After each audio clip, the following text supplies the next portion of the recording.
Good morning friends, so welcome to the prelims booster session. आज का पहला topic है maternity benefit act. Social issues governance दोनों के लिए इंपॉर्टेंट है। सुप्रीम कोर्ट ने एक पटिशन को जो कॉन्स्टिट्यूशनल वैलिडिटी चैलेंज कर रही है मैटरनिटी बेनिफिट एक्ट 1961 की, उसको हेयर करने के लिए जो है वो एग्री हो गए हैं। तो इसमें जो है एक वुमेन जो है रादर जो पटिशनर हैं उन्होंने चैलेंज किया है कि एक वुमेन अगर 3 महीने से कम के जो है चाइल्ड को अडॉप्ट कर रही है तभी उसको सिर्फ 12 हफ्ते का जो है मैटरनिटी लीव मिलता है, उससे ऊपर जो है वो नहीं मिलता है। तो सेक्शन 5 सब सेक्शन 4 जो है इस एक्ट का, उसमें कमीशनिंग मदर को सरोगेट मदर बनाया गया कहा गया है और उनको एक बायोलॉजिकल मदर जो है एक तरह से डिफाइन किया गया है। तो अब उसमें ये भी कहा गया है कि अगर कोई जो है वुमेन 3 महीने से जो है ऊपर का चाइल्ड अडॉप्ट करती हैं तो उनको कोई बेनिफिट जो है वो मैटरनिटी लीव का नहीं मिलेगा। तो इसी को ही जो है पीआईएल में कहा गया है कि डिस्क्रिमिनेटरी और आर्बिट्रेरी जो है प्रोविजन है, कम्प्लीटली इनकम्पैटिबल है ये जुवेनाइल जस्टिस एक्ट को। ठीक है, तो इसमें ये भी कहा गया है कि फंडामेंटल राइट्स को भी ये वायलेट करता है। कोई इसमें जो है आर्बिट्रेरीनेस जो है वो फॉलो की गई है, कुछ भी इसमें रैशनैलिटी नहीं है कि 3 महीने से ऊपर के जो है चाइल्ड को अगर आप अडॉप्ट कर रहे हो तो क्यों आपको जो है वो मैटरनिटी लीव नहीं मिलेगी। तो अब हम देखते हैं मैटरनिटी बेनिफिट एक्ट है क्या। एम्प्लॉयमेंट ऑफ वुमेन को जो है रेगुलेट करता है कुछ जो सर्टेन एस्टेब्लिशमेंट्स में बिफोर और आफ्टर चाइल्ड बर्थ। हर एस्टेब्लिशमेंट हो, चाहे वो फैक्ट्री हो, माइन हो या प्लांटेशन हो, उस पर ये एप्लीकेबल है। 1973 में इसको जो है एक्सटेंड किया गया हर उस एस्टेब्लिशमेंट को जो गवर्नमेंट को बिलोंग करती है, जहाँ पर जो है पर्सनस एम्प्लॉयड हैं इक्वेस्ट्रियन, एक्रोबैटिक और अदर परफॉर्मेंसेस के लिए। ठीक है, अब right to paid maternity leaves देता है ये। और इसमें जो है मैटरनिटी बेनिफिट्स लेने के लिए जो एक विमेन है उसको कम से कम पिछले 12 महीने में 160 दिन उस पर्टिकुलर एस्टेब्लिशमेंट में काम किया होना चाहिए। ठीक है, अगर कोई इसके प्रोविजंस को वॉलेट करता है तो उसको 3 महीने की जो है पनिशमेंट हो सकती है विद और विदाउट फाइन। अब 2017 में क्या अमेंडमेंट की गई, सेक्शन 5 इंट्रोड्यूस किया गया जिसमें कि 26 हफ्तों की पेड लीव दी गई आफ्टर चाइल्ड बर्थ, लेकिन सिर्फ बायोलॉजिकल मदर्स को। सेक्शन 5 सब सेक्शन 4 इंट्रोड्यूस किया गया जिसमें अडॉप्टिव या सरोगेटिव मदर्स जो हैं उनको कहा कि वो अगर चाइल्ड बिलो 3 मंथ्स जो है वो अडॉप्ट कर रही हैं तो उनको मैटरनिटी बेनिफिट पीरियड जो है वो 12 हफ्ते का मिलेगा। और वुमेन को जो है वर्क फ्रॉम होम भी अलाउ किया गया जहाँ जहाँ पर पॉसिबल है। और कहा गया कि हर एस्टेब्लिशमेंट जहाँ पर 50 और मोर एम्प्लॉयज़ है वहाँ पर क्रैच की फैसिलिटी भी देना इम्पॉर्टेंट है। अब क्रिटिसिज्म क्या है इस एक्ट के, अमेंडेड एक्ट के। एक तो ये कहा गया कि अनऑर्गेनाइज सेक्टर में ये ऑफ कोर्स एप्लीकेबल ही नहीं होता है। फिर विमेन की पार्टिसिपेशन जो है वो देखा गया है कि विमेन की पार्टिसिपेशन जो है वो ड्रॉप हुई है बिकॉज लोगों ने एम्प्लॉयमेंट विमेन को देना कम कर दिया है बिकॉज उनको डर है कि अगर उनको मैटरनिटी लीव्स देनी पड़ी तो उनको बहुत नुकसान होगा। विमेन को चैलेंजेस भी बहुत फेस करने पड़ रहे हैं, उनको वेज कट फेस करना पड़ रहा है, लैक ऑफ सपोर्ट है फैमिली से और एक्सेस टू चाइल्ड केयर के लिए। तो इसके लिए कुछ ये क्रिटिसिजम्स हैं। ठीक है, नेक्स्ट हम देखते हैं G7 मिनिस्टर्स मीटिंग। इन्वायरमेंट और इंटरनेशनल रिलेशंस दोनों के लिए इंपॉर्टेंट है। G7 मिनिस्टर्स की भी मीटिंग हुई है क्लाइमेट, एनर्जी और इन्वायरमेंट के ऊपर जापान में। इसमें कहा गया कि कार्बन फ्री इलेक्ट्रिसिटी प्रोडक्शन हम करेंगे बाय 2035। इसमें इंडिया के भी इन्वायरमेंट मिनिस्टर ने पार्टिसिपेट किया है क्योंकि इंडिया इस बार G20 का प्रेसिडेंट है। ठीक है, तो एज अ गेस्ट उसमें पार्टिसिपेट किया है। अब इसकी की हाईलाइट्स अगर हम देखें तो कार्बन फ्री इलेक्ट्रिसिटी प्रोडक्शन करनी है 2035 तक, फेज़ आउट ऑफ कोल करना है। कोई डेडलाइन तो नहीं दी गई है बट कहा गया है कि बहुत तेज़ी से हम इसको फेज़ आउट कर देंगे। फिर कहा है कि इन्वेस्टमेंट इन गैस चलती रहेगी क्योंकि हम जो है एक स्टॉप गैप की तरह गैस को यूज़ करेंगे अगेंस्ट एनर्जी शॉर्टफॉल्स। फिर ये भी कहा गया है कि सोलर एनर्जी और विंड एनर्जी की इन्वेस्टमेंट से हम लगभग 1000 गीगावाट जो है वो solar power, 150 gigawatt of wind power जो है वो जनरेट करेंगे बाय 2030। फॉसिल फ्यूल सब्सिडीज़ को ख़त्म करने के लिए भी कहा गया है बाय 2025। और कहा गया है कि हम नेट ज़ीरो एमिशंस जो हैं वो 2050 तक लेकर आएंगे। अब G7 आपको पता है ऑयल शॉक्स ऑफ 1973 के बाद इसको बनाया गया था और पहले तो 6 इंडस्ट्रियल नेशंस ने इसको बनाया, US, UK, France, Germany, Japan और इटली ने। लेकिन 1976 में जब इसको कनाडा ने ज्वाइन किया तो इसको G7 इसका नाम पड़ा। अब इसके करंट मेंबर्स यही कंट्रीज़ हैं इंक्लूडिंग कनाडा। यूरोपियन यूनियन भी इसमें रिप्रेजेंटेड है with in the G7। Purpose इसका क्या है, मल्टीलैटरल डिस्कोर्स डिटर्मिन करना, पॉलिटिकल रिस्पॉन्स डिटर्मिन करना ग्लोबल चैलेंजेस का, और सॉल्यूशंस के बारे में डिस्कशन और कोऑर्डिनेशन करना। ठीक है, नेक्स्ट हम टॉपिक देखते हैं polar crown prominence. So science and tech के लिए इंपॉर्टेंट टॉपिक है। अर्जेंटीना के एक एस्ट्रोनॉमर ने जो है वो उन्होंने एक स्ट्रक्चर कैप्चर किया है जो कि wall of plasma on the surface of sun की तरह दिखता है। पोलर क्राउन प्रोमिनेंसेस क्या है? तो ये नॉर्मल जो आपका सोलर प्रोमिनेंस होता है, पहले तो देखते हैं सोलर प्रोमिनेंस क्या है। लार्ज ब्राइट फीचर होता है जो कि सन के सरफेस से एक्सटेंड हो रहा है आउटवर्ड, ठीक है, और ये सन के फोटोस्फेयर से जो है बेसिकली बाहर निकल रहा होता है। रेड ग्लोइंग लूप मटेरियल होता है जो प्लाज्मा होता है, और ये जो है अनस्टेबल होता है जब बहुत ज़्यादा, और जब जब ये बहुत अनस्टेबल हो जाता है तो ये बर्स्ट होकर बाहर निकल आता है सन से, ठीक है। उससे जो है ऑफ कोर्स फिर हमारे यहाँ पर जो है आपने सुना होगा कि आयनोस्फेयर में हमारे अर्थ के जो है वो डिस्टर्बेंसेस आती हैं जब ये सोलर फ्लेयर्स या सोलर जो है स्टॉर्म्स आती हैं, ठीक है। तो अब हम देखते हैं पोलर क्राउन प्रोमिनेंसेस। ये बिल्कुल नॉर्मल सोलर प्रोमिनेंसेस की तरह होते हैं, लूप्स ऑफ प्लाज्मा ही होते हैं, आयोनाइज्ड गैस के ही बने होते हैं, और ये सोलर सरफेस से इजेक्ट हो जाते हैं वहाँ के मैग्नेटिक फील्ड्स की वजह से, ठीक है। ये सन के मैग्नेटिक पोल के पास अकर होते हैं, जो 60 से 70 डिग्री नॉर्थ और साउथ का जो आपका एरिया है सन का, और ये इनका जो मैग्नेटिक फील्ड है वो बहुत ही जो जो पोल्स का जो मैग्नेटिक फील्ड है वो बहुत ही स्ट्रांग होता है। उसकी वजह से जो ये जो प्रोमिनेंसेस होते हैं, पोलर क्राउन प्रोमिनेंसेस, ये कोलैप्स हो जाते हैं और सन की तरफ ही जो है वो कोलैप्स हो जाते हैं, ठीक है। इनको हम प्लाज्मा वाटरफॉल्स भी कहते हैं। नेक्स्ट हम टॉपिक देखते हैं ओल्की लुओटो 3 न्यूक्लियर रिएक्टर। इंटरनेशनल रिलेशंस के लिए टॉपिक इंपॉर्टेंट है। फिनलैंड का नेक्स्ट जनरेशन ओल्की लुओटो 3 न्यूक्लियर रिएक्टर, जो कि यूरोप का लार्जेस्ट है, वो अब रेगुलर प्रोडक्शन करनी शुरू कर चुका है। इसको फ्रेंच लेड कंपनी एरिवा ने और जर्मन कंपनी साइमंस की जो है कंसोर्टियम ने बनाया था, और 14% ऑफ फिनलैंड की इलेक्ट्रिसिटी डिमांड इसी से ही पूरी हो सकती है। नेक्स्ट हम टॉपिक देखते हैं सूडान। ये टॉपिक भी आपके इंटरनेशनल रिलेशंस के लिए इंपॉर्टेंट है। लगभग 56 सिविलियंस जो है उनको जो है वो मर गए हैं, और 595 पीपल जो है वो किल्ड हुए हैं, जो आपके क्लैश चल रहे हैं सूडान में, खार्तूम में। बहुत डिटेल में जाने की ज़रूरत नहीं है, आपको इतना पॉलिटिकल इशू पे क्वेश्चन नहीं आएगा, बट हमको ज्योग्राफी पता होनी चाहिए क्योंकि सूडान जो है वो न्यूज़ में आ गया है।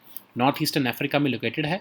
नॉर्थ में इसके इजिप्ट पड़ता है, ईस्ट में इसके रेड सी, एरिट्रिया, इथोपिया है, साउथ में साउथ सूडान है, वेस्ट में सेंट्रल अफ्रीकन रिपब्लिक और चैड है, और नॉर्थ वेस्ट में इसके लीबिया है, ठीक है। कैपिटल इसकी खार्तूम है।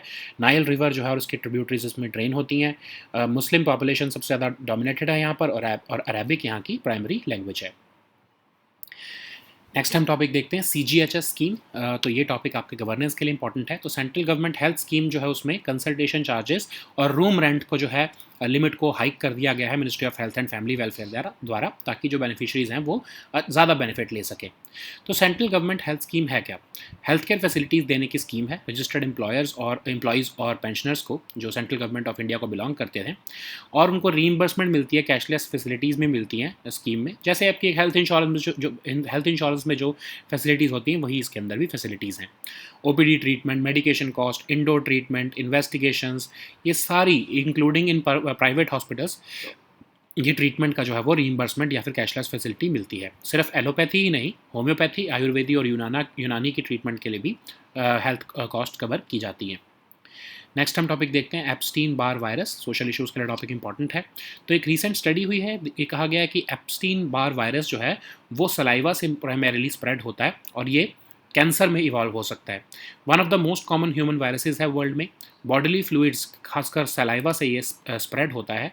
इसमें सिम्टम्स क्या होते हैं? फैटीग, फीवर, इन्फ्लेम्ड थ्रोट, इसमें लिम्फ नोड्स जो हैं वो स्वॉलन हो जाते हैं नेक में, एनलार्ज स्प्लीन हो जाता है, स्वॉलन रिवर हो जाता है, रैश हो जाते हैं, ठीक है। तो इसमें क्या है, जो आपका मोनोन्यूक्लियसिस है, उस न्यूक्लियोसिस होता है, उससे आई एम सॉरी, जो ये वायरस है उसकी वजह से इन्फेक्शियस मोनोन्यूक्लियोसिस होता है। मतलब इसको हम मोनो भी कहते हैं, और बाकी कई तरह की इससे इलनेसेस आ सकती हैं। अभी तक इसके लिए कोई वैक्सीन नहीं बनाई गई है, ठीक है। So now let us see all these topics in English.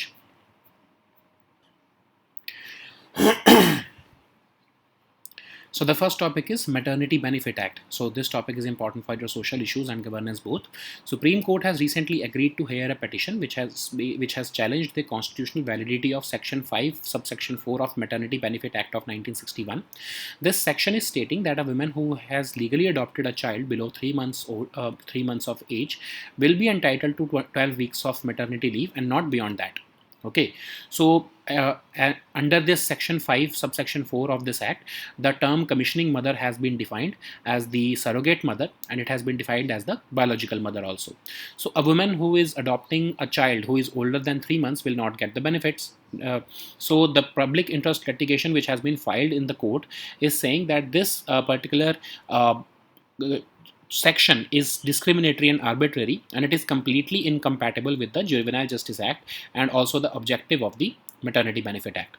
So the 12 weeks maternity leave, it also fails to stand the basic scrutiny of fundamental rights of our constitution, and it is totally arbitrary. Okay, so what is this Maternity Benefit Act of 1961? So originally it was passed to regulate the employment of women and certain establishments for the period before and after childbirth. So it applied to every establishment, being a factory, mine, or plantation.